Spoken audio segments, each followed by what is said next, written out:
El asunto de la historia del rock en Bolivia es bien chistoso porque pareciera que llega 20 años tarde todo. Para cuando nos han llegado a los 90 el funky, el asunto de Megas, el reggae, era como una patada voladora de lejos, ¿no? De Bob Marley, de todo ese sentimiento que era una resaca hippie en los 70s en Estados Unidos. De repente, yo no creo que haya acabado por un asunto de que no había necesidad y aún nadie quería hacer ese tipo de música, porque en los 90s han pasado aquí cosas interesantes. El hardcore ha pasado fuerte entre el 98 hasta el 2000, inclusive 2, donde habían giras nacionales, los mismos grupos volando por Cochabamba. En Cochabamba era impresionante, parecía una película de Alan Parker. Había gente con crestas, chamarras. Sí. Santa Cruz también con Don Adelki, que están todavía vigentes. En La Paz no sé cuál ha sido el problema, creo que ha sido homogenización. Cuando yo era chango en los conciertos de la Boquerón había metaleros, góticos, punkis, inclusive había raperos con panocas, y de pronto se han empezado a hacer tocadas especializadas. A las tocadas de los punks entraban los metaleros, a las tocadas de los metaleros entraban los góticos. En ese contexto se han hecho las tocadas aquí en Villa Fátima, había un boliche, no me acuerdo el nombre, Taipi, sí. Ahí te cascaban algunas tocadas los metaleros. Las maratones rock del Equinoccio, por ejemplo, también han sido una gran cosa. Los primeros en tocar metal, era un pecado antes ahora del Equinoccio y el metal.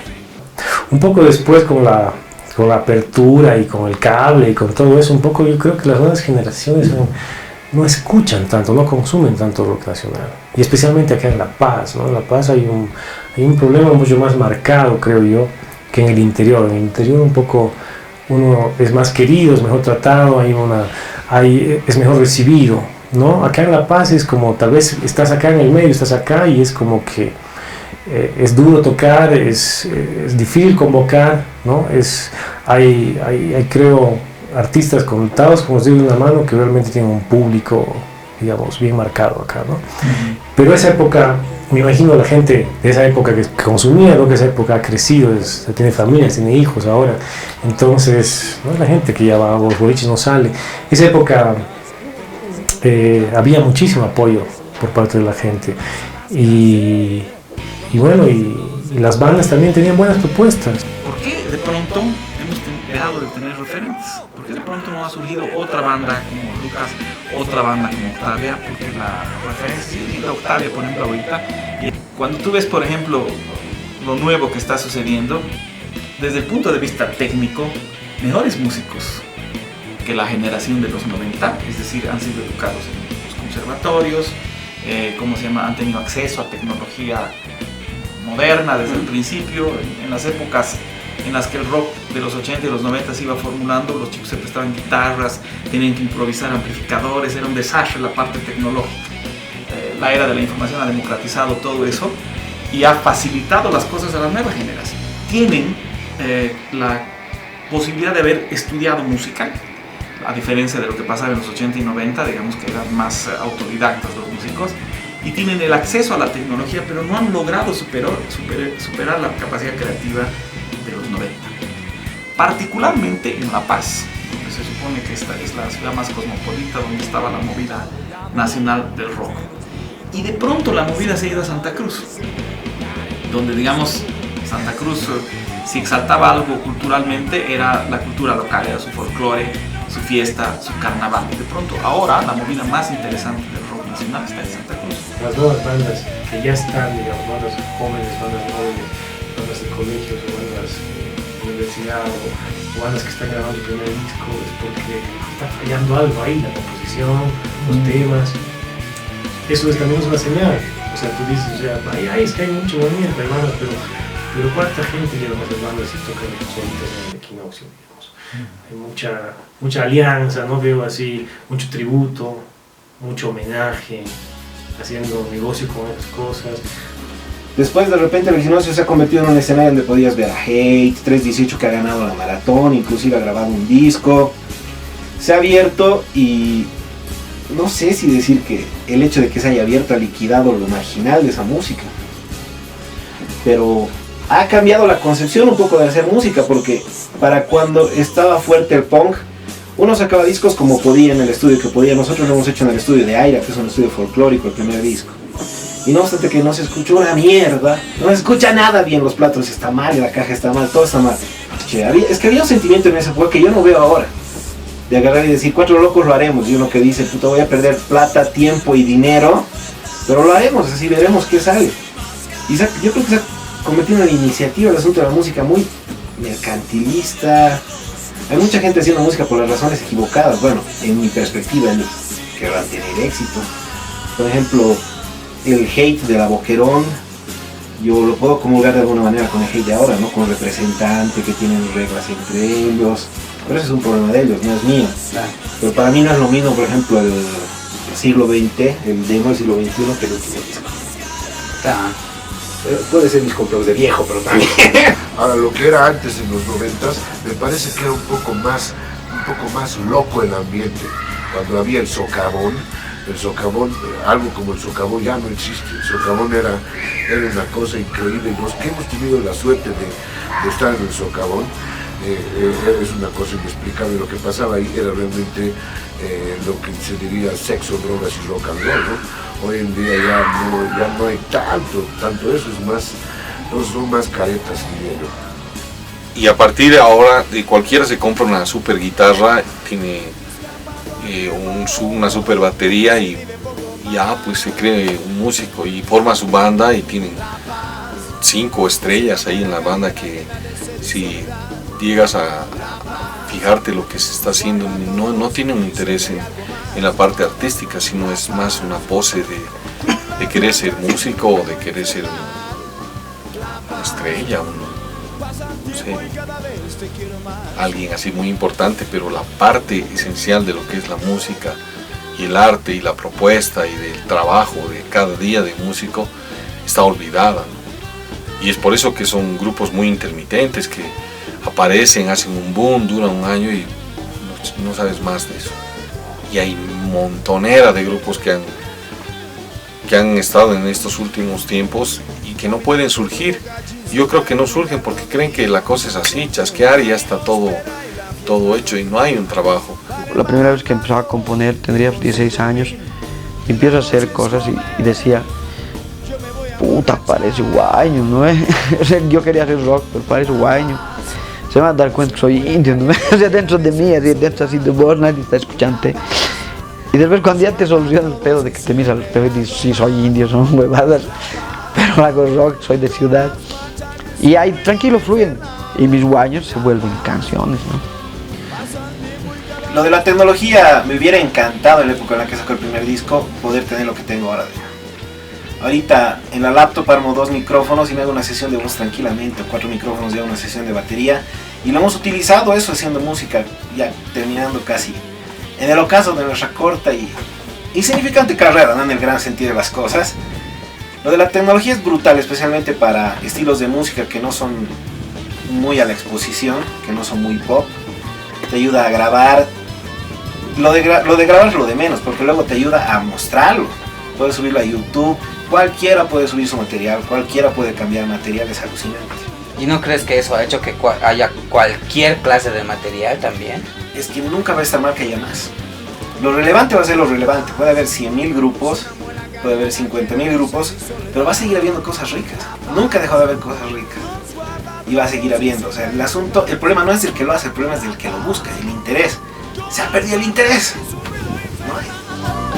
La paz, pasa el tiempo y cada vez se quiere más. La paz.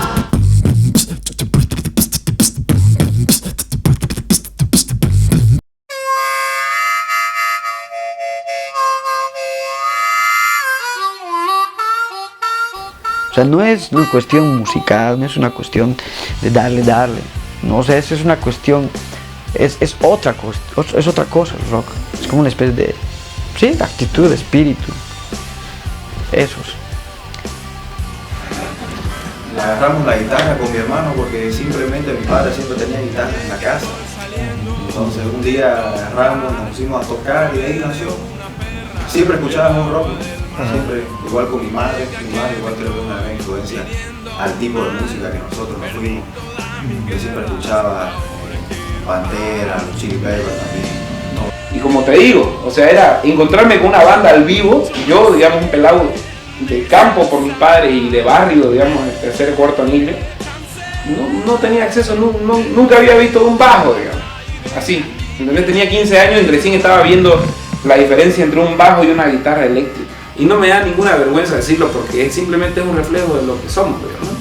Entonces, pero al rato, digamos, me empezó a interesar y me metí al boliche y nos metimos con la banda y con mi novia y con todo el mundo ahí, paramos ahí y éramos como la generación, la carne de cañón, digamos, ¿no? Empezamos a llevar gente nueva y la gente rápidamente empezó a decirnos que compongamos. Y eso fue lo que hay que darle gusto al público y empezamos a componer. Empezamos a componer, todavía no estaba Glenn, yo estaba con puros chicos que eran así, que salieron también de los barrios, del colegio, queriendo tocar, pero sabían que llegaba a la universidad y los padres le decían, no podés. Otro reflejo de lo que somos, ¿no? Rápidamente vos decís, voy a tener una banda, ni siquiera una banda de rock, eso no existía, digamos, que vos le digas a tu padre voy a tener una banda de rock. O sea, habían casos, pero eran muy específicos, digamos. Y ahora, digamos, ya llegamos nosotros y también nuestros padres, que es un barrio muy especial porque vive pura gente que migró del campo a la ciudad en los años 70. Entonces todos más o menos éramos vecinos y su madre era de San Javier, de uno de los primeros guitarristas. Le dice, no, ¿cómo vas a hacer? Vos tenés que ir. Y al final, no sé, que lo mandó a arrancar yuca, parece. Y no le gustaba y empezamos a bolichear. Después lo encontré a los Salmones, fue justo que llegué a un boliche temprano porque tenía que hacer sonido y los encontré a ellos ensayando y me gustó la actitud, sobre todo del grupo, la actitud y la onda de rock and roll, y me pareció interesante ver un grupo en ese tiempo, no un grupo de pelados de mi edad, pues en ese tiempo teníamos unos 21 años, 20 años, entonces me sentía atraído hacia esa energía y ahí fue que me uní a ellos. Y de ahí vino Glenn quiso entrar a la banda, Glenn Jr. Me dijo, yo quiero tocar con vos, me dijo, porque me vio algo en mí, digamos, que realmente veía que yo lo hacía con pasión, digamos, ¿no? Que eso es lo único que yo puedo asegurar, que nosotros lo hacemos con pasión, digamos. No sé si seremos los mejores o los peores, pero de que cuando estamos en el escenario nosotros nos entregamos totalmente, y no solamente en el escenario, sino las 24 horas del día, ¿no? Es una cosa que él vio y dijo, quiero entrar a la banda, y bueno, entró a la banda. Obviamente no le íbamos a decir que no al hijo de Glenn Vargas, ¿no? Encima, yo que soy comunicador, digamos, siempre dije, puta, inclusive, aunque sea malo, pues si se llama Glenn Vargas, metámoslo, digamos. Pero es buenísimo, digamos, eso es un plus, ¿no? Lo que yo he visto que nos ha pasado, al menos ahora con los Salmones, creo que ahora la gente está más abierta a lo que es rock, porque también estamos pasando por una época donde se ha puesto de moda, creo, un poco, ¿no? Ahora vemos rock, ahora vemos rock en las películas, ¿no? Donde hacen de rock, que son unos musicales, ¿no? Que son muy buenos, ayudan bastante a que la gente pueda aceptar un poco más, ¿no? Porque es diferente, ¿no? Es diferente, vivimos aquí en Santa Cruz, estamos acostumbrados todavía a las guitarreadas, a las serenatas, ¿no? Entonces nosotros hemos querido como que fusionar eso con el rock y creo que la gente por ese lado por lo menos se puede sentir identificado con esa parte, lo que ahora denominamos rock cruceño. Estamos trabajando aquí en la Católica con una investigación, es una tesis, que está explorando la hipótesis de por qué de pronto este movimiento de los 90 se ha apagado en La Paz y por qué de pronto se está encendiendo ahorita un movimiento súper interesante en Santa Cruz. ¿No será que la política tiene algo que ver con esto? De pronto, cuando llega Evo Morales al poder, y llega Evo Morales en La Paz, ¿cómo se llama?, al poder, siendo que es la sede del gobierno, de pronto empieza a despertar un interés por lo local, por lo propio, por lo indígena original. Y nuestros músicos se vuelcan a la exploración de esa movida, ¿verdad? O sea, tratan de recuperar sus raíces indígenas originarias, sus raíces étnicas, explorar la cultura étnica y empiezan a abandonar ese interés que tenían por la música internacional. Para que veas que esta hipótesis puede ser interesante, en los 90 podía haber estado pasando lo contrario. Teníamos un presidente que era gringo, o sea, que hablaba como gringo, que era gringo, y en el gobierno del gobierno ha sido el momento de auge de esta movida con Lapsus, Lucas, ¿cómo se llama? Díaz Irae, Octavia, etcétera, etcétera. Ha sido el momento del auge. porque nuestra capacidad creativa estaba tratando de explorar por afuera. Siendo que La Paz, por ejemplo, ha entrado en esta conciencia étnica, ha disminuido la capacidad creativa de la música contemporánea moderna. Y ha empezado a despertar el interés por la música folclórica moderna, también moderna. El efecto contrario está pasando en Santa Cruz. Mientras La Paz está mirando hacia adentro por la llegada de Evo Morales, por la misma razón Santa Cruz está añorando lo de afuera. Y esto está generando una serie de influencias, ¿cómo se llaman? Creativas, está despertando el interés por el hip hop, por el rock, por el metal en Santa Cruz. Y por la combinación de esos valores con la música local también. Porque la ciudad está en un momento de ebullición, digamos, somos un centro, digamos, dentro de todo el país, Sudamérica, entonces como que ese encuentro con el mismo rock también ha sido como que ahora salieron muchísimas bandas, y es algo lindo de vivirlo, ¿no? Porque yo, como te comentaba, pienso en los Vargas, digamos, ¿no? En Glenn Vargas y en sus anteriores, inclusive en los Dalton y en los Vincenti, en toda esa gente que seguramente querían hacer rock and roll, digamos, en una época en la que el rock and roll se estaba haciendo en todas partes, digamos, ¿no? Pero lamentablemente ellos no podían contar con todo, digamos, ¿no? Y con ese apoyo masivo. De alguna manera lo siguieron haciendo y me llegó a mí tardíamente, en el año 2000 y pico, recién 2003, 2002, yo empecé a escuchar rock. Antes no escuchaba nada, yo era lector, me gustaba leer, pero el rock no había llegado así como tal.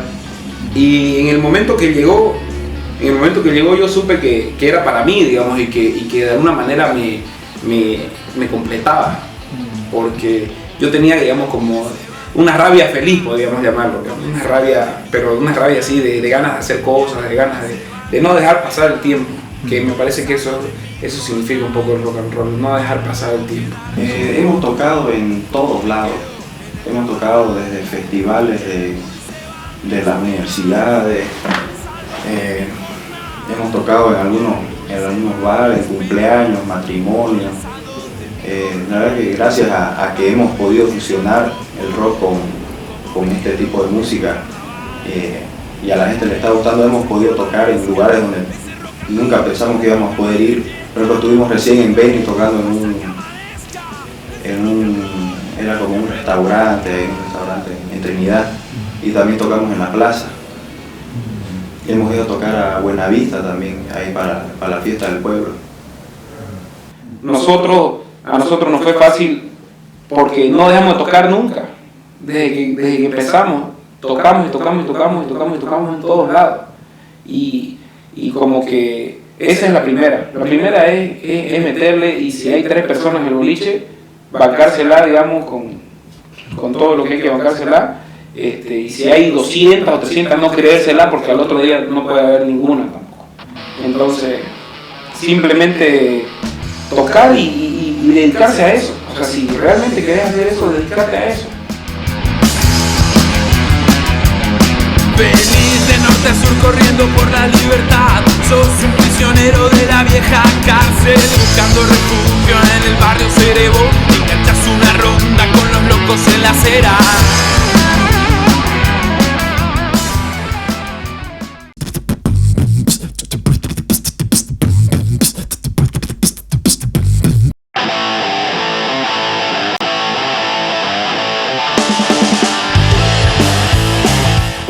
Es un pueblo lamentablemente con baja autoestima cultural, ¿no? Entonces le hace falta ese cimiento, ¿me entendés? No, aquí hay pocos artistas, pocos intelectuales, y eso hace falta, por eso mismo no nos hacemos entender, porque de empresarios y de políticos no se vive, digamos, ¿no? Se tiene que vivir con artistas, se tiene que vivir con intelectuales, con gente que piense y que sienta.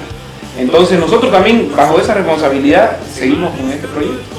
Yo que no estoy diciendo que éramos unos alienados con el rock, sino que la modernidad del neoliberalismo nos obligaba o nos volcaba a mirar al mundo, ¿no es verdad? O sea, queríamos desarrollarnos como estaba desarrollándose el mundo.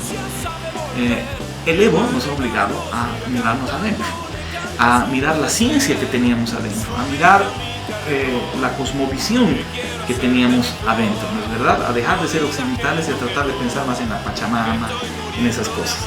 Y eso de alguna manera ha afectado la producción cultural. Ahora, si Santa Cruz, La Paz se comporta distinto a Santa Cruz. ¿Ve? En las épocas del neoliberalismo Santa Cruz tenía más producción propia. Y después de Azul Azul eran la Gisela Santa Cruz y los cantantes locales de música de Taquirá. Ahora, de pronto, Matamba ha empezado a liderizar una música mucho más seria, más sofisticada, más culta, contemporánea, y Santa Cruz parece haber abandonado Taquirá y está empezando a explorar sonidos mucho más sofisticados de lo que estamos haciendo en La Paz. Mientras nosotros hemos vuelto a mirar a nuestras raíces, Santa Cruz ha empezado a mirar el mundo, y antes pasaba lo contrario. Esto dice así, a toda la raza que alaba al Señor.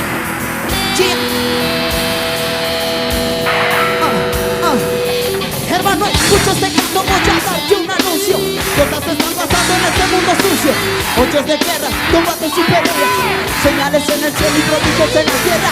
No entiendes nada de lo que está pasando. No te das cuenta cuando se está acabando. Eso es el mundo, le queda poco tiempo. Lo de contabícame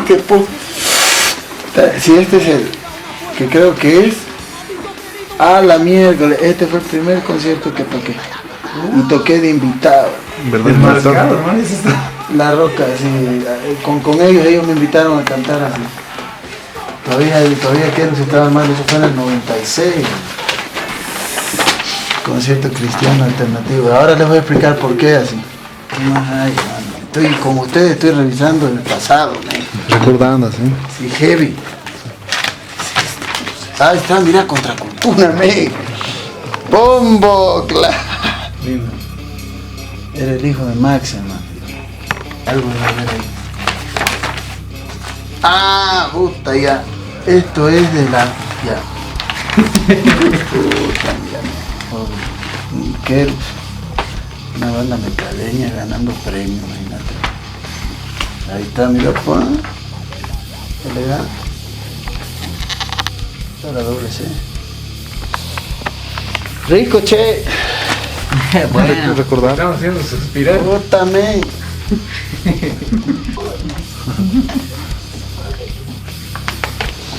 Qué bandanga, viejo. Ahí está, pues. Puta. Nos sacaron primero plano, me acuerdo, una revista. Éramos muy metaleros.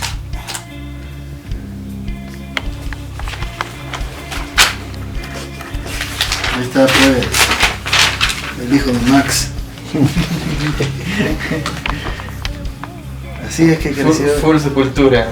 Claro, papi. Era Contracultura, imagínate. El nombre ya era. Aquí es cuando salimos la banda de rock del año.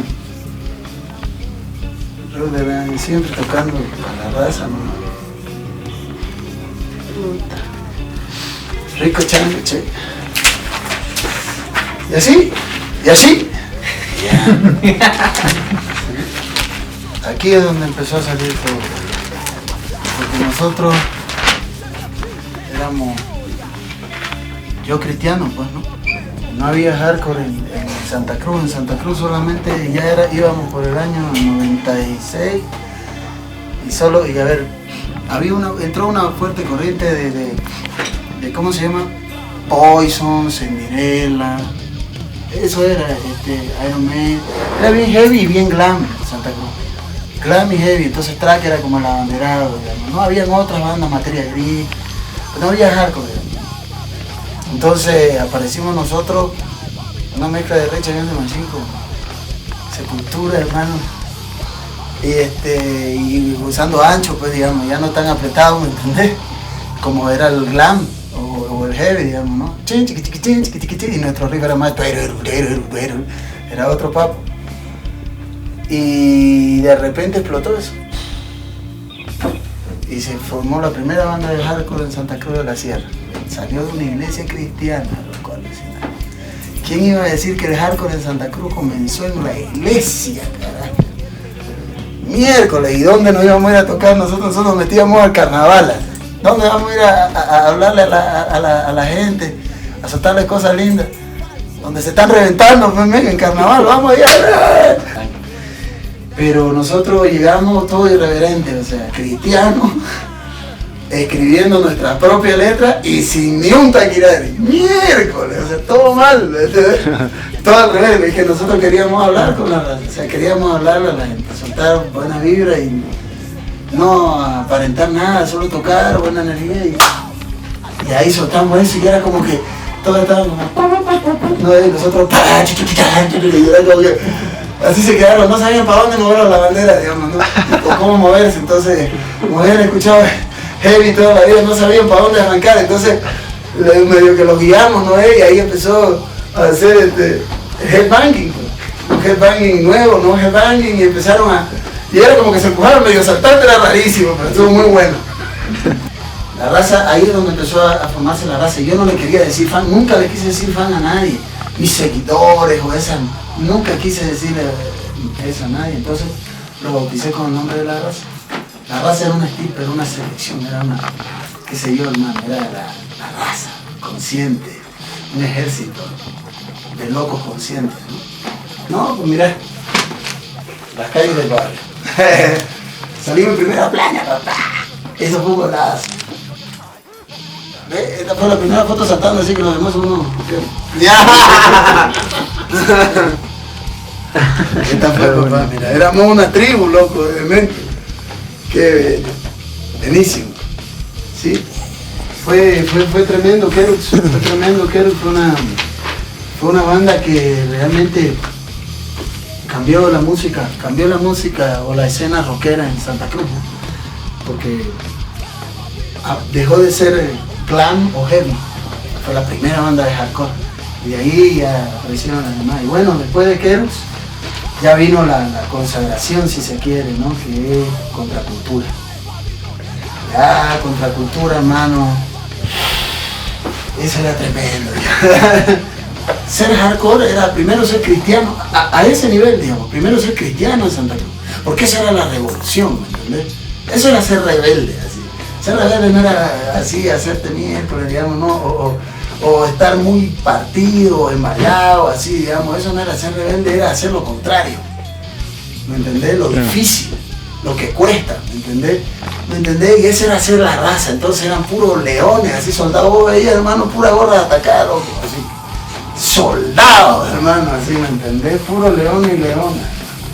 Y esa era la raza. Esa era la raza. Es, hasta ahora, ¿no? Y Contracultura, pues, mi hermano, alcanzó espectro muy grande, se fue internacional, ¿no? Ahí estaba el Potter, cuando Animal nos invita, porque nosotros tocamos con Animal aquí, que era una banda que yo admiraba de peladito. ¿Qué año? Esto fue la primera vez, ¿no? 2001, en Santa Cruz. Y así, hermano. Aquí este fue el concierto donde tocamos con Animal. Y a partir de ese concierto, loco, los de Animal se hicieron amigos, y pucha, hablaron muy bien de nosotros. Y ya, viejo, estos eran los posterzangos que teníamos para promocionar los conciertos. Este es el póster para promocionar la tocada, loco. Después de ese concierto, llegamos a esto. Mirá, ya. Contra pura raza. Pura raza. Y ahí había bandas, bueno, ahora que varios changos alucinan, ¿no? Con leucemia, bandas punk, así, ¿no? De mente común, natura. Mi voto. Bueno, y así, eso fue ese movimiento, así comenzó el hardcore en Santa Cruz, salió de la iglesia cristiana evangélica. Y hoy día ya hay una escena grande, ¿no? Pero nosotros fuimos los primeros en romper los primeros muros. Después salieron varias otras bandas nuevas, digamos, ¿no? Salieron Queremba, salieron Chatarra Mutilada, salieron varias otras bandas. Ahora hay un montón de nueva escuela que ya saben, pero bueno, los primeros muros los rompimos nosotros. Bueno, en Santa Cruz, las bandas rockeras que pegaron, hermano, estamos hablando de Dixie, estamos hablando de Track mismo, León Heráldico en su época. León Heráldico en su época era algo tremendo también. La gente de Snyder, ellos hicieron varias cosas también. Por ejemplo, y si vos te das cuenta atrás, Snyder, Sacrilegio tienen como una corriente, o tenían una corriente similar, digamos, ¿no? Entonces era como, es nuestro estilo, como que era el estilo de rock de Santa Cruz. Y vinimos nosotros y lo creamos. Vinimos nosotros y cambiamos todo. Y Santa Cruz se volvió HC, al core del mal.